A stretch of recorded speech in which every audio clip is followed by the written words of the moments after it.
The Hobbit. Have you ever been in an airport that had moving sidewalks? Now suppose the road in front of your house were constantly moving just like that, like a thick asphalt river. And suppose you always had to be really careful whenever you went outside, because if you missed your step, you might be swept away by the road and carried off into adventures. Men like C.S. Lewis, G.K. Chesterton, and J.R.R. Tolkien all had something in common, besides the fact that their first names were initials, and this was that they told wonderful fairy tales. And fairy tales are the best way of illustrating just how adventurous your front yard actually is, especially when you get close to the road. You can't be too careful when you step out the front door. Now, you may have stepped out your front door many times and never got swept away. Does this mean that these tales are all a lie? Not at all, but it does indicate that something is wrong. If the road in front of your house is not moving constantly, threatening, or promising to take you off to fantastic places, then you have not been reading enough of the right kind of book. Perhaps you have not even read one book of the right kind. And if that is so, then it is time to read The Hobbit, a book about a road in front of a house that carried a hobbit into fantastic adventures.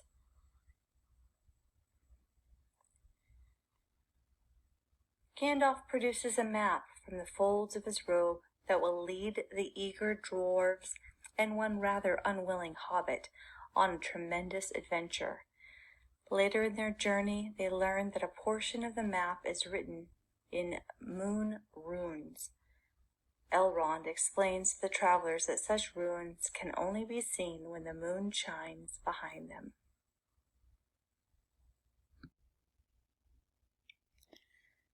General information, author, and context. J.R.R. Tolkien, 1892 to 1973, was a professor of English at Oxford University in England, and a great scholar. He was good friends with C.S. Lewis, another great Oxford scholar. Both Tolkien and Lewis, while contributing in important ways to their respective fields of scholarship at the university, became famous for another reason entirely. In Tolkien's case, his fame began with the book you are about to read, The Hobbit.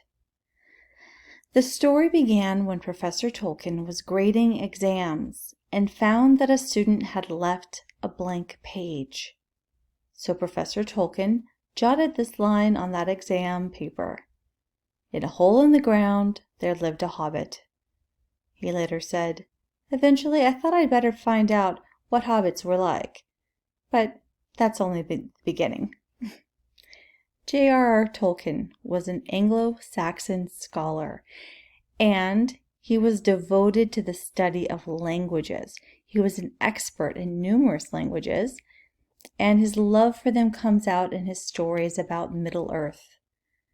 Drawing on his expertise in Anglo-Saxon, he even invented a language for the elves in his stories.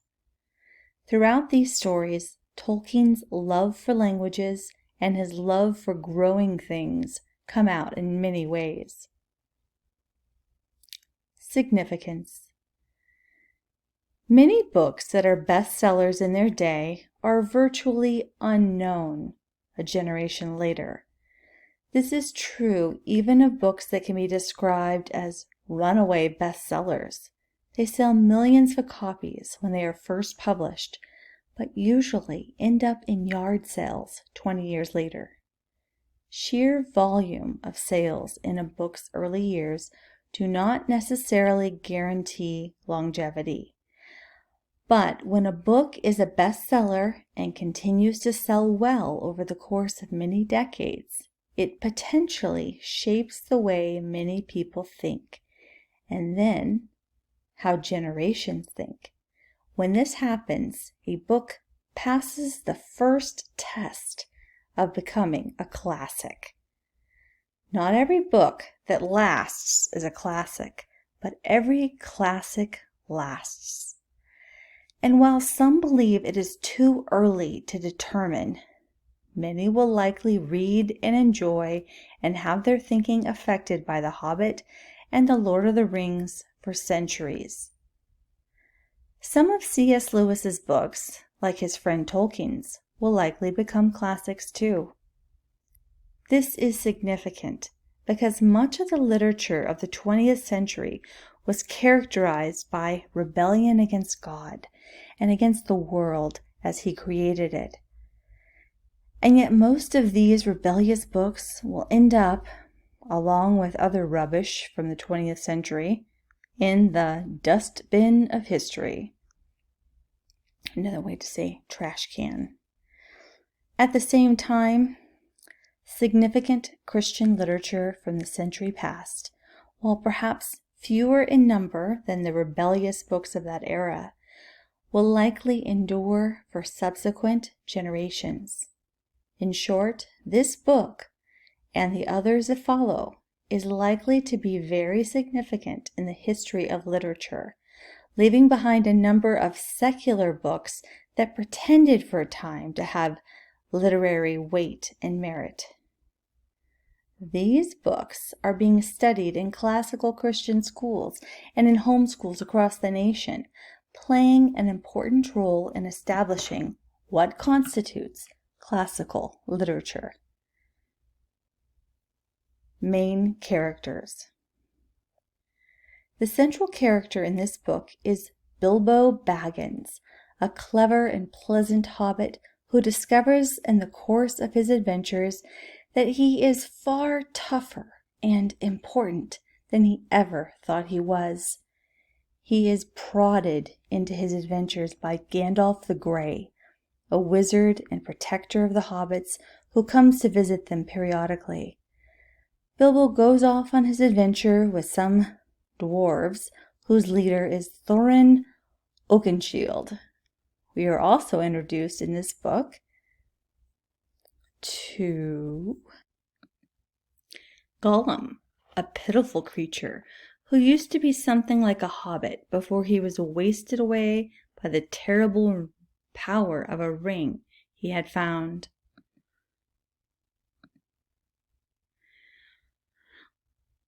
Waiting at the end of the book is the terrible character of Smaug the dragon. Along with certain key individuals in this book, we are also introduced to the races of Middle-earth. The races include the elves, who live in the midst of a melancholy beauty until the time when they will depart on into the west. Orcs or goblins are twisted elves. Dwarves are miners, jewelers, and craftsmen. Hobbits live in a tucked-away place called the Shire, minding their own business for the most part. And there are men in Middle-earth whose time or age is approaching. Tolkien is telling the story of how our world grew into the age of men. Summary and setting.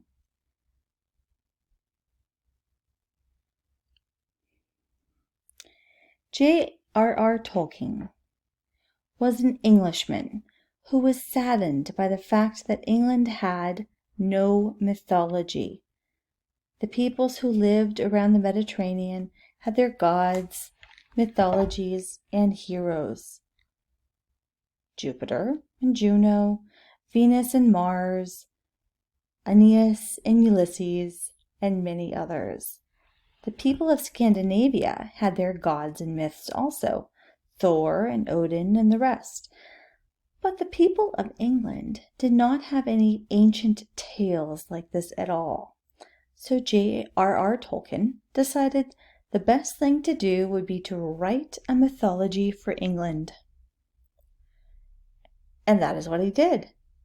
This story began as a tiny tale about a hobbit named Bilbo, and eventually it grew into a detailed history of Middle-earth. Let me see. There we go. Complete with a creation story, the story of the fall, and the tale of the transition between Middle-earth and the world we live in today. That larger story is told in the sequel, The Lord of the Rings, and in the prequel, The Silmarillion. The myth set in Middle-earth has no connection to recorded history in these stories.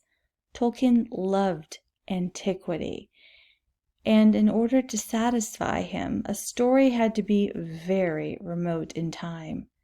At the same time, it is intended to bring us tales from the times before we have a recorded history for the people of England. Worldview. As we seek to understand The Hobbit, this material will apply to a student's understanding of the subsequent trilogy, The Lord of the Rings. The essays for each of these books will necessarily be interdependent, and some of what is said in each applies to all of them. Some of the discussion in each essay, however, focuses on the events of that book only. In order to understand this book from a biblical worldview, we must realize that J.R.R. Tolkien was a devout Catholic. He was one of the men who was used by God to bring C.S. Lewis back to the Christian faith of his childhood. However, one of the things that divided Tolkien and Lewis was the fact that Lewis was a Protestant and Tolkien was a Roman Catholic. Tolkien's commitment to Christianity, and in particular to the Catholic Church, was total. But how is this relevant? The differences between Protestants and Roman Catholics are not part of the history of Middle-earth. Further, the stories told in The Hobbit and in subsequent books are not autobiographical. The relevance of Tolkien's religious commitment, however, can be seen in this way. He attributed the formation of these stories to a particular mental process. Quote, "One writes such a story not out of the leaves of trees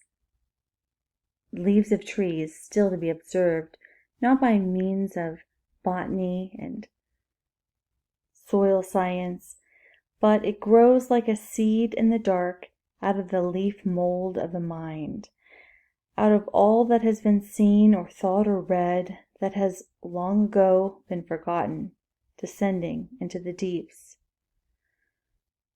So what we need to do here is simply understand that Tolkien's faith, which was extremely important to him, was a crucial part of the leaf mold of his mind and helped to determine what grew there. When we compare the works of Lewis and Tolkien together and we see how similar they are, we can clearly see the basic Trinitarian faith that they both shared. At the same time, some peculiar Protestant emphases are far more prominent in Lewis than they are in Tolkien. A good example of this would be the importance assigned to grace in Lewis's fantasies. Nevertheless, Middle-earth is still a profoundly Christian place, despite the fact that all the stories occur outside the history of the prophets in the Old Testament, or of Christ and the apostles in the New.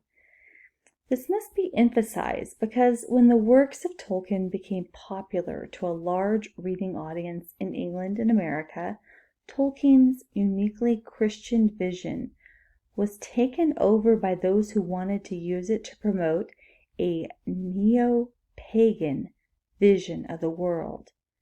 Many of the Dungeons and Dragons types who really like Tolkien's world are not really aware of how Christian it is. And sadly, some Christians have been fooled in the same way, put off, for example, by the importance of Gandalf the wizard in the story. Doesn't the Bible say we're not supposed to listen to wizards? On the subject of magic, we will have more to say later, but for now we may be content with a simpler answer. Our acquaintance with Middle-earth begins with The Hobbit and continues with The Lord of the Rings, where the story set in motion by Bilbo comes to a glorious climax. But Tolkien also wrote a mythology for the world of Middle-earth, a book called The Silmarillion. In that book, he explains how the world was created. We learn the name of the god who created it, and we get a good grasp of where everything came from. In the Silmarillion, Tolkien explains the role of various angels called the Valar, and among the lesser Valar we find Gandalf and the other wizards. This is just another way of saying that Gandalf is not a wizard in our sense at all, a man trying to get illicit power through spells and other evil means, but is rather an angelic minister sent to protect the inhabitants of Middle-earth. The Hobbit is much homier than The Lord of the Rings. It begins in a small place with a small hobbit, and even though Bilbo goes out into the great wide world and has adventures there, the adventures are on a much smaller scale than what we will find in The Lord of the Rings. Bilbo is hired by the dwarves as a burglar to help them get their treasure back from a dragon, and it is not until we get to the very end of the book that we begin to suspect that much larger forces are involved in this world. The Shire fits us like an old slipper, and though the adventures range far and wide, Tolkien does not let us forget that the justification for all the epic conflict is the defense and protection of places like the Shire. This means that The Hobbit is the place where we first get acquainted with the center of the world, which is a table covered with food in front of every fat hobbit's fireplace, and pipes afterwards. We are also introduced in this book to the elf Elrond, who lives in Rivendell at the last homely house. This is an image of what is truly important throughout Middle-earth. There is a center in this world worth defending, a lovely place. But this is not a world for sentimentalists, because evil does threaten that which is good and really might destroy it. Through this moral center, threatened by evil, we can see that Tolkien is giving us a true picture of the world. Another way his Christian vision comes through is the ambiguity in how he draws the lines of good and evil. There are, of course, creatures that are entirely given over to evil, like the goblins. We don't meet any reformed goblins throughout the length and breadth of Middle-earth. There are also beings that are out of the reach of temptation in the West. The ambiguity is found in the fact that all the noble creatures in this book are susceptible to temptation. Tolkien paints a picture of true nobility for us, but it is not a nobility that cannot be tempted. Tolkien sets this up for us in Bilbo's accidental discovery of the Ring of Power in a dark corridor under the mountain. Quote, "He guessed as well as he could, and crawled along for a good way, till suddenly his hand met what felt like a tiny ring of cold metal lying on the floor of the tunnel. It was a turning point in his career, but he did not know it." Quote. Shortly after this, he meets the ring's most recent owner, a pitiful character named Gollum.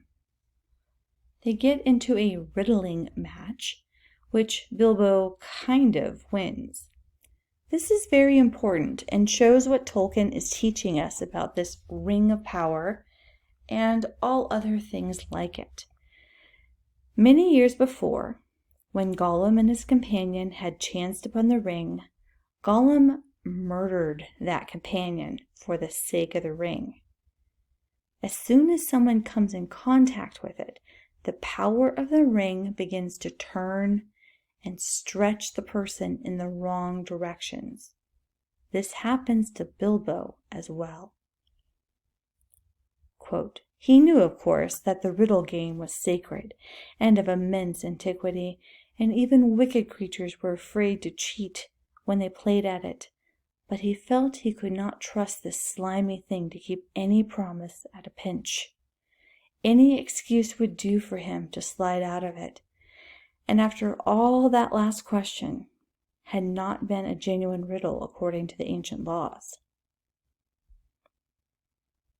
Now we sympathize with Bilbo because he was in a tight spot, but the riddle game had ancient laws, and Bilbo was not quite within the rules. His title to the ring was not completely, totally, and entirely honest. Given the nature of the ring, this is how it had to be. Nevertheless, though Bilbo was affected by the ring, he was never turned by it, the way Gollum had been, but he was vulnerable. Tolkien is teaching us that here in Middle-earth, in all our conflicts, many of them very necessary, while there may be some true black hats in the conflict, the white hats, the good, are always capable of getting dirty and becoming black themselves. Another Christian theme of Tolkien's that runs throughout these works is his loathing of machines and contraptions that are used to wield power over living and growing things. Now, goblins are cruel, wicked, and bad-hearted. They make no beautiful things, but they make many clever ones. Tolkien does not object to craftsmanship because the elves make many beautiful things, but the desire to make beautiful things can be turned, along with the makers, and clever things can be used to destroy. Bilbo grows in his abilities throughout the book, and he does so in a manner that greatly impresses the dwarves. He gets away from the goblins in the cave, and he rescues the dwarves from the spiders in the forest. He also rescues them from the wood elves there. As Bilbo is being transformed, we are fascinated by this because as Christians, we understand the importance of sanctification, at least in Christian stories, where there is evil on the outside to be overcome, as well as fears on the inside. Think of a story where the lead character was exactly the same on the last page as he had been on the first page. How boring would that be? But we rejoice as the humble hobbit grows into his true identity, especially as he rescues the dwarves from the spiders. Quote, "Old fat spider spinning in a tree, old fat spider can't see me. Attercop, won't you stop your spinning and look for me?"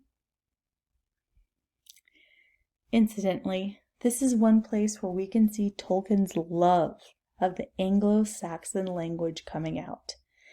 Attercop is not just a nonsense word put into Bilbo's poem to make it more insulting. It was not the Middle-earth equivalent of neener. Attercop is actually the Anglo-Saxon word for spider, and the language from which Anglo-Saxon descended was the ancient mythological language of Middle-earth. There is one more important Christian theme that is worth noting, and it is the great theme of the danger of greed. Men come into the book right near the end. The men of Lake Town are not as great as they used to be, although some remember their former authority. The master of Lake Town has been, quote, "giving his mind to trade and tolls, to cargoes and gold, to which habit he owed his position." This is another element in Tolkien's books. Greed is one of the greatest enemies. Why are men included in the book? Up to this point, it's all been hobbits, a wizard, orcs, dwarves, and elves. The reason is, I believe, that Tolkien is a master writer of the fairy tale. And one of the fundamental lessons of the fairy tale, going back to the promise given to Adam and Eve and their descendants in the garden, is that a descendant of Eve, called the seed of the woman, will crush the head of the serpent in the garden. Genesis 3:16. And it is important for us to note that the serpent in the Garden of Eden was not a big garden snake, but was rather a dragon. The Bible says this explicitly in Revelations 12:9. And so when the serpent in the garden is named, we ought to think of him as a dragon or worm in the older sense of that last word.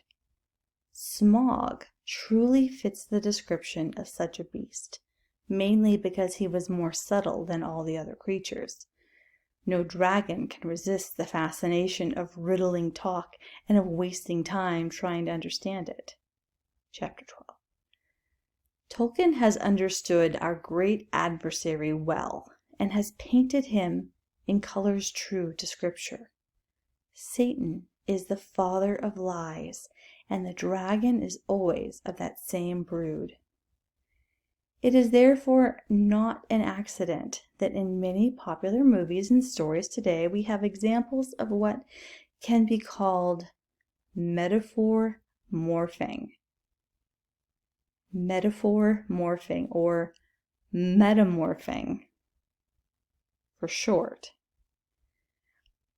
In many recent works of fiction, dragons are portrayed as misunderstood or mistreated. They are portrayed this way because the dragon is still lying to us. The Bible promises us that Christ, as man, will slay the dragon. And this is why all knights in the Christian tradition, from Beowulf to St. George, always slay the dragon.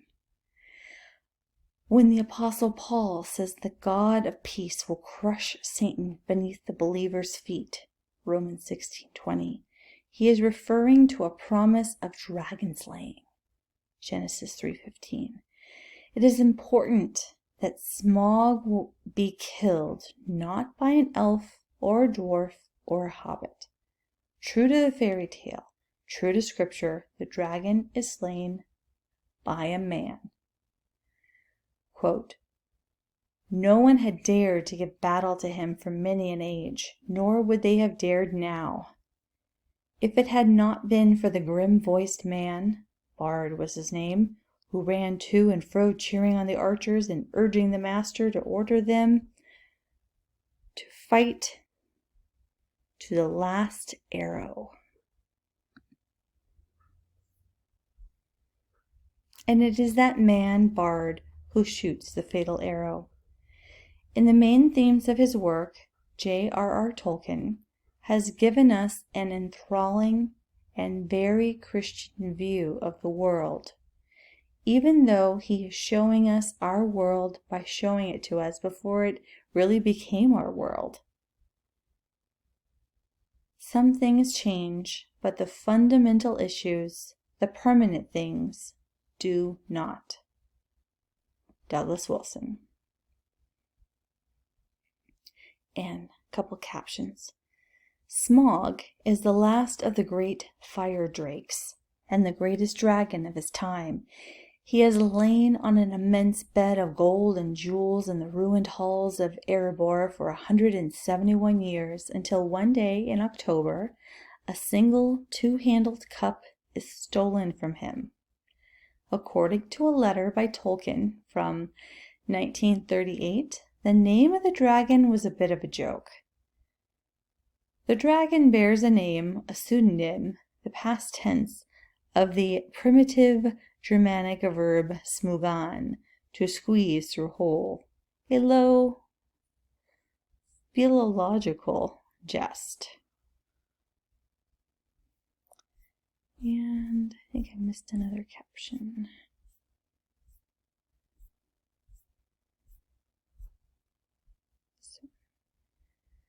Okay. Trolls are evil creatures that were made by Melkor in mockery of the Ents.